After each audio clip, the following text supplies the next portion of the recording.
নমস্কার। হসলা রেডিওর সকল শ্রোতা বন্ধুদের আন্তরিক স্বাগত। আজ মঙ্গলবার 29শে আষাঢ় 1433, 14ই জুলাই 2026।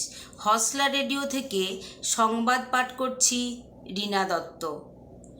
সংবাদ মনোযোগ সহকারে শুনুন এবং ওই বিষয়ক যেসব কুইজ প্রশ্ন থাকবে তার চটপট উত্তর দিন ইউটিউব কমেন্ট বক্সে, আর হয়ে যান আজকে সেরা বিজয়ী। এখন শীর্ষ সংবাদ। সাগরে ট্রলার ডুবি। 2027-এর মাধ্যমিক শুরু 15ই ফেব্রুয়ারি। বঙ্গে বিদেশি লগ্নি। হরমুজ জট। রথযাত্রা কমিটিগুলিকে 5 লক্ষ টাকা অনুদান রাজ্যের। ফিফা বিশ্বকাপ সেমিফাইনালে আজ মুখোমুখি ফ্রান্স ও স্পেন। উত্তর দক্ষিণে আগামী কয়েকদিন বৃষ্টি বাড়তে পারে।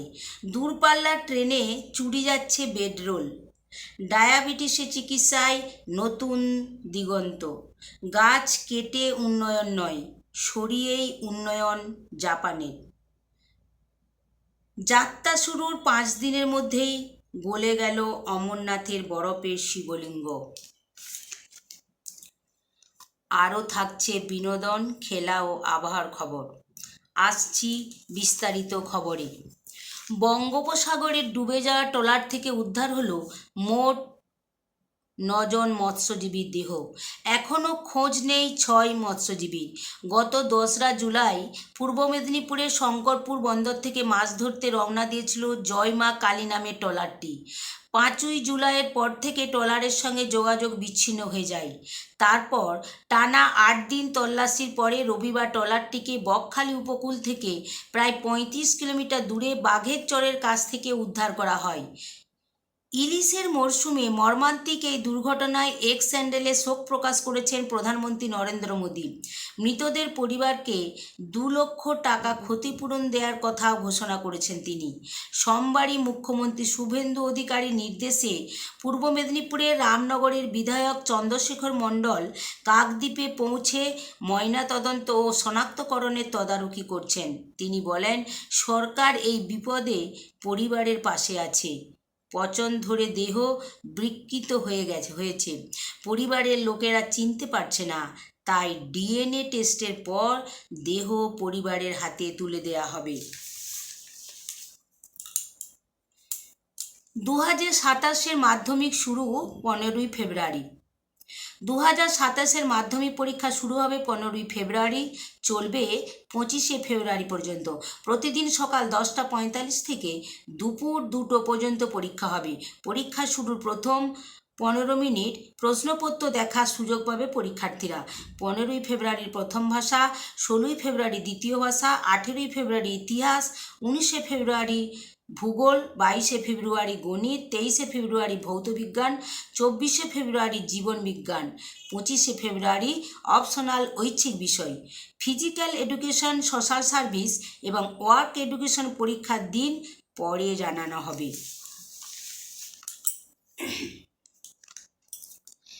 বঙ্গে বিদেশি লগ্নি আনতে কনসালট্যান্ট, আগে ল্যান্ড ব্যাংক তৈরিতে জোর। বাংলায় বিদেশি বিনিয়োগ টানতে কর্পোরেট ধাঁচে এবার কনসালট্যান্ট নিয়োগের রাস্তা নিতে চলেছে নবনিযুক্ত বিজেপি সরকার। রাজ্যে বিনিয়োগ টানতে ইতিমধ্যেই মন্ত্রীগোষ্ঠী তৈরি হয়েছে।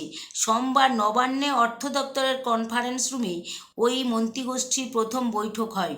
সূত্রের খবর, ওই বৈঠকেই অন্যান্য বিষয়ের মধ্যে কয়েকটি দেশে কনসালট্যান্ট বা পরামর্শদাতা নিয়োগের ব্যাপারে একমত হয়েছেন গোষ্ঠীর সদস্যরা। হরমুজ জট। হরমুজ ঘিরে যুদ্ধের পারদ চড়ছে, তত কমছে এই পথে ট্যাঙ্কারের চলাচল। মার্কিন প্রেসিডেন্ট ডোনাল্ড ট্রাম্প এবার হরমুজের দখল নেওয়ার হুঁশিয়ারি দেওয়ার যুদ্ধের আজ আগামী দিনে আরও বাড়তে চলেছে বলে মনে করছেন বিশেষজ্ঞদের গরিষ্ঠ অংশ। যে সম্ভাবনায় ট্যাঙ্কার এবং বিমা সংস্থা উভয়েই চোরা হারে বাড়িয়ে দিয়েছে তাদের প্রাপ্য। পাশাপাশি হরমুজ দিয়ে জাহাজ চলাচল নেমে এসেছে গত 2 মাসের সর্বনিম্ন স্তরে। ট্রেকিং সংস্থা কেপলারের দাবি, সঠিক লোকেশন যাতে না বোঝা যায় সেজন্য একাধিক ট্যাঙ্কার ফের ট্রান্সপন্ডার বন্ধ করে দেওয়ার সঠিক হিসেব পাওয়া যাচ্ছে না, কত জাহাজ আটকে রয়েছে হরমুজের জটে। সব মিলিয়ে যুদ্ধের আবহে এক ধাক্কায় ব্রেন্ট ক্রুডের দর 5% বেড়ে পৌঁছে গিয়েছে ব্যারেল প্রতি 79 থেকে $80। পরামর্শদাতা সংস্থা প্রাইস ওয়াটার হাউস কুপার্সের দাবি, এর ফলে প্রতিটি ভেরি লার্জ ক্রুড ক্যারিয়ারকে হরমুজ পার হতে হলে 2 থেকে 5 কোটি টাকা বাড়তি খরচ করতে হতে পারে, যা এই পথে ভারতে আসা প্রতি ব্যারেল অপরিশোধিত তেলের দাম $2 থেকে $3 অবধি বাড়িয়ে দিতে পারে।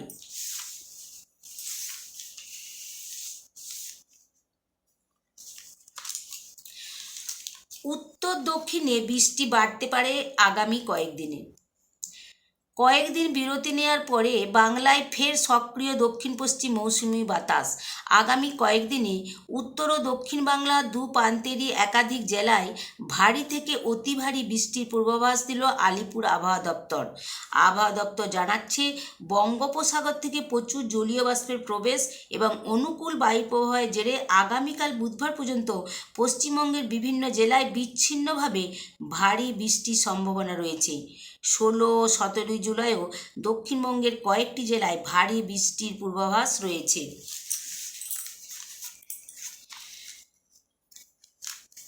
দূরপাল্লার ট্রেনে 100 কোটির বেডরোল চুরি 4 বছরে।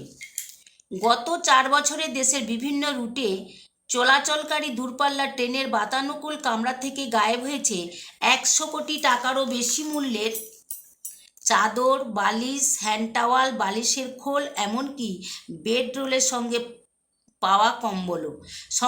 সংশ্লিষ্ট ট্রেনের যাত্রীরাই এইসব জিনিস চুরি করেছেন বলে অভিযোগ। যাত্রীদের টিকিটের সঙ্গে থাকা প্যাকেজের অংশ হিসেবে যাত্রাপথে প্রাপ্য বেডরোল চুরির এই চাঞ্চল্যকর তথ্য সামনে আসার পরেই নড়ে চড়ে বসেছে রেল মন্ত্রক। দিল্লিতে মন্ত্রক সূত্রের দাবি, বেডরোল চুরি বন্ধ করতে আপাতকালীন পদক্ষেপ হিসেবে এবার থেকে 3য় শ্রেণীর বাতানুকূল কামরায় হ্যান্ড টাওয়েল দেয়া বন্ধ করে সফট টিস্যু বা পেপার ন্যাপকিন দেয়া হতে পারে। নির্ধারিত স্টপেজের আধ ঘন্টা আগে কোচ অ্যাটেন্ডেন্টকে বাধ্যতামূলকভাবে বেডরোল হ্যান্ডওভার করার নিয়মও চালু করা হতে পারে। এর পাশাপাশি কোনো যাত্রী যদি বেডরোল চুরি করতে গিয়ে ধরা পড়েন, তাহলে তাকে আইনানুগ পদ্ধতিতে কড়া শাস্তির মুখে যাতে ফেলা যায়, সেই বিষয়টিও নিশ্চিত করতে চাইছে রেল মন্ত্রক।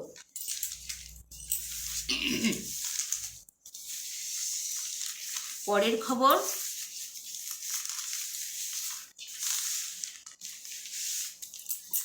রথযাত্রা কমিটিগুলোকে 5 লক্ষ টাকা অনুদান রাজ্য সরকারের। শ্রাবণে জলযাত্রীদের মাথায় কপ্টার থেকে পুষ্পবৃষ্টির ঘোষণা মুখ্যমন্ত্রীর। রাজ্যের 60টি রথযাত্রা কমিটিকে 5 লক্ষ টাকা করে সরকারি সহায়তা দেওয়া হবে বলে সোমবার ঘোষণা করলেন মুখ্যমন্ত্রী শুভেন্দু অধিকারী।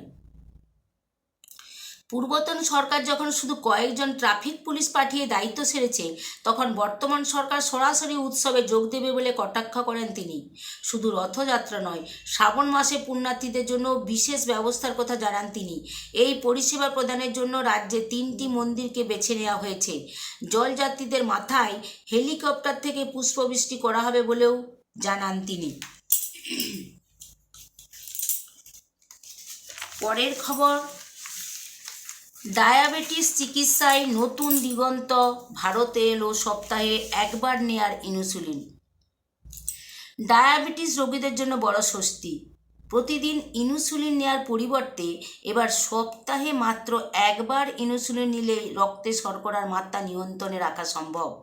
ডেনমার্কের ওষুধ প্রস্তুতকারী সংস্থা নোভো নর্ডিস্ক ভারতের আনুষ্ঠানিকভাবে বাজারে এনেছে নতুন প্রজন্মের সাপ্তাহিক ইনসুলিন আইওইকলি, যার বৈজ্ঞানিক নাম ইনসুলিন আইকোডেক। সংস্থার দাবি, এই নতুন ওষুধের ফলে বছরে 365টি ইনসুলিন ইঞ্জেকশনের পরিবর্তে মাত্র 52টি ইঞ্জেকশনই যথেষ্ট হবে। ভারতে 700 ইউনিটের একটি প্যাকেটের দাম রাখা হয়েছে 2611 টাকা। ফলে প্রতি ইউনিটের খরচ প্রায় 3 টাকা 73 পয়সা, যা বর্তমানে প্রচলিত অনেক ইনসুলিনের তুলনায় উল্লেখযোগ্যভাবে কম। ভারতে সংস্থার প্রধান বিক্রান্ত সত্রিয় জানান, এই ওষুধ দেশের ডায়াবেটিস চিকিৎসায় এক গুরুত্বপূর্ণ অগ্রগতি। তার মতে, সাপ্তাহিক ইনসুলিন রোগীদের চিকিৎসা আরও সুবিধাজনক করে তুলবে। চিকিৎসকদের মতে, যাদের প্রতিদিন ইনসুলিন নিতে হয় তাদের জন্য এই ওষুধ জীবনযাত্রাকে অনেকটাই স্বাভাবিক করে তুলতে পারে। এটি বিশেষ ধরনের দীর্ঘস্থায়ী বেসাল ইনসুলিন, যা বিশেষ কলমের মাধ্যমে সপ্তাহে নির্দিষ্ট দিনে একবার প্রয়োগ করতে হয়।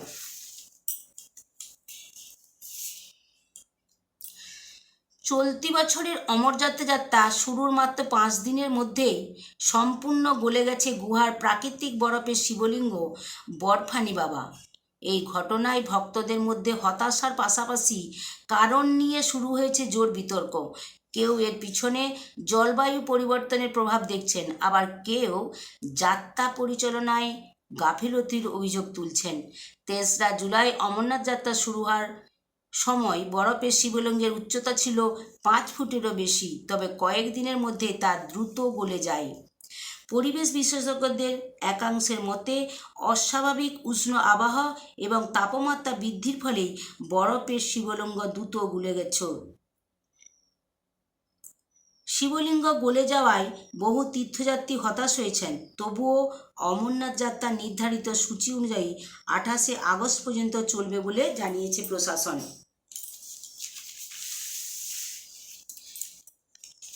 এর পরের খবর, গাছ কেটে নয় সরিয়েই উন্নয়ন জাপানের। নেমাওয়াশি পদ্ধতি দেখাচ্ছে নগরায়নের নতুন পথ। মূল শিকড়টিকে অক্ষত রাখা হয় এই পদ্ধতিতে। কয়েকদিন ধরেই বড় বড় ট্রাক এসে দাঁড়াতে শুরু করেছিল নির্দিষ্ট এলাকাটিতে। তারপরে একদিন এলো ইলেকট্রিক করা তার ক্রেন, শুরু হয়ে গেল কর্মযজ্ঞ। স্থানীয়রা শুনলেন এলাকায় নাকি উন্নয়ন হবে। অতএব তার প্রথম ধাপ হিসেবে বলি দেওয়া হবে বহু পুরনো গাছকে। উন্নয়নের পথে সবচেয়ে বড় কাঁটা তো ওরাই। বিশ্বের অধিকাংশ শহরে এটাই চেনা ছবি। নতুন রাস্তা, সেতু বা বহুতল নির্মাণের জন্য শতাব্দী প্রাচীন গাছ নির্বিচারে কেটে ফেলা হয়, কিন্তু জাপান দেখাচ্ছে একেবারে ভিন্ন পথ। সে দেশে আধুনিক নগরায়ন এগোচ্ছে নেমাওয়াশি পদ্ধতিতে। এটি হলো প্রাচীন বৃক্ষ স্থানান্তর পদ্ধতির একটি মাধ্যম। এই পদ্ধতিতে গাছ কেটে ফেলার পরিবর্তে দীর্ঘ পরিকল্পনার মাধ্যমে তাকে অন্যত্র সরিয়ে নিয়ে যাওয়া হয়। কি এই নেমাওয়াশি পদ্ধতি? জাপানি শব্দ নেমাওয়াশির আক্ষরিক অর্থ শিকড়ের চারপাশে মাটি প্রস্তুত করা বা ভিত গড়ে তোলা। তবে উদ্ভিদবিদ্যার ক্ষেত্রে এটি একটি বাস্তব ও অত্যন্ত সূক্ষ্ম বৃক্ষ স্থানান্তর প্রযুক্তি। এই পদ্ধতিতে গাছকে হঠাৎ মাটি থেকে তুলে ফেলা হয় না, বরং কয়েক মাস ধরে ধাপে ধাপে গাছের চারপাশের মাটি খুঁড়ে ছোট ছোট শিকড় ছাঁটা হয়। মূল শিকড়টিকে অক্ষত রাখা হয় যাতে গাছের কাণ্ডের কাছাকাছি নতুন ঘন শিকড়ের জাল তৈরি হয়। কেন এত গুরুত্ব প্রাচীন গাছকে? জাপানে এই সংরক্ষণ ভাবনার মূলে রয়েছে দেশটির প্রাচীন শিন্তো ধর্মীয় বিশ্বাস। শিন্তো মতে বন ও প্রকৃতি প্রবৃত্ত এবং সেখানে কামি নামে এক আত্মার বাস। প্রচলিত বিশ্বাস অনুযায়ী কোনো গাছের বয়স 100 বছর অতিক্রম করলে সেখানে কোদামা বা বৃক্ষ আত্মা বসবাস করতে শুরু করেন। তাই এমন গাছ কেটে ফেলা শুধু পরিবেশগত ক্ষতি নয়, আধ্যাত্মিক দৃষ্টিতেও অশুভ বলে মনে করা হয়। এই বিশ্বাসের কারণেই নগর পরিকল্পনায় বহু পুরানো গাছের সংরক্ষণকে অগ্রাধিকার দেওয়া হয়। এর মাধ্যমে যেমন শহরের সবুজ আচ্ছাদন বজায় থাকে, তেমনি এলাকার ঐতিহ্য সংস্কৃতি পরিচয় রক্ষা পায়। বিশেষজ্ঞদের মতে জাপানের নেমাওয়াশি পদ্ধতি প্রমাণ করে যে উন্নয়ন মানেই প্রকৃতি ধ্বংস নয়। যথাযথ পরিকল্পনা, সময় এবং বিনিয়োগ থাকলে শহরের পরিকাঠামো সম্প্রসারণের পাশাপাশি শতাব্দী প্রাচীন গাছ ও বনও সংরক্ষণ করা সম্ভব। পরিবেশবিদদের মতে জলবায়ু পরিবর্তন ও দ্রুত নগরায়নের সময়ে জাপানের এই অভিজ্ঞতা বিশ্বের অন্যান্য দেশের কাছেও গুরুত্বপূর্ণ শিক্ষা হয়ে ওঠা উচিত। কারণ প্রকৃত অর্থে টেকসই উন্নয়ন তখনই সম্ভব যখন উন্নয়নের পথে প্রকৃতিকেও সমানভাবে সঙ্গে নিয়ে এগোনো যায়। খবর শুনছেন হসলা রেডিও থেকে। কোথাও যাবেন না, একটু থেমে আপনাদের জানাই হসলার একটি আধ্যাত্মিক আলোচনা প্রসঙ্গে। আপনারা চাইলে বিনামূল্যে অংশগ্রহণ করতে পারেন হসলা স্পিরিচুয়াল ডিসকাশনের বিষয় 5 দিনব্যাপী কৈবল্য উপনিষদ চর্চা। থাকছেন বোকারোর চিন্ময় মিশনের আচার্য সময়ুক্তানন্দজি। সময় 17 জুলাই শুক্রবার বিকাল 4:30। বিশেষ জানতে ফোন করুন 7811009309 নম্বরে। খবরে ফিরে আসছি। এখন আসছি খেলার খবরে।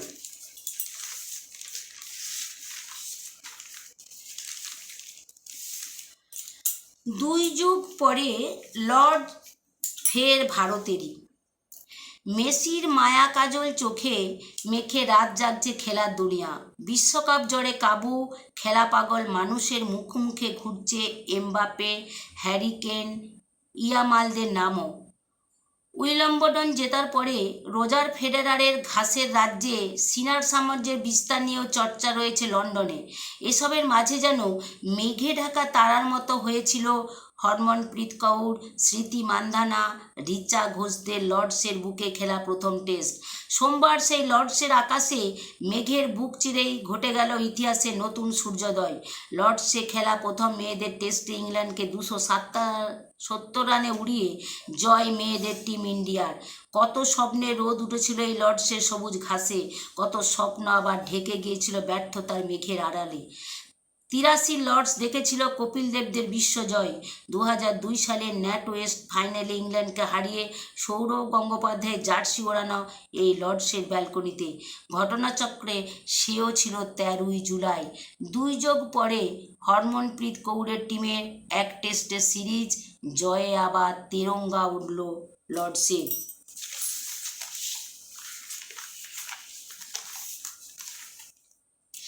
আজ সেমিফাইনালে ফ্রান্স স্পেন মহারণ।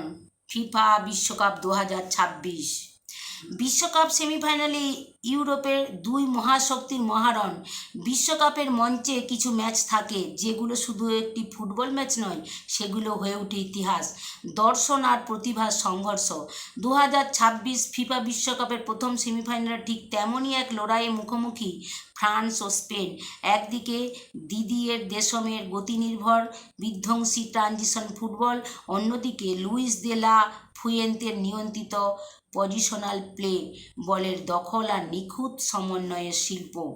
এক দলের শক্তি গতি, অন্য দলের শক্তি ছন্দ। এক পাশে কিলিয়ান এমবাপ্পের বজ্রগতি দৌড়, অন্য পাশে লামিন ইয়ামালের সৃজনশীলতা, প্রেদ্দির মস্তিষ্ক আর রদ্দির নিয়ন্ত্রণ। বিশ্বকাপের ফাইনালে ওঠার লড়াইয়ে এই ম্যাচ হতে পারে পুরো টুর্নামেন্টের সেরা দ্বৈতরথ।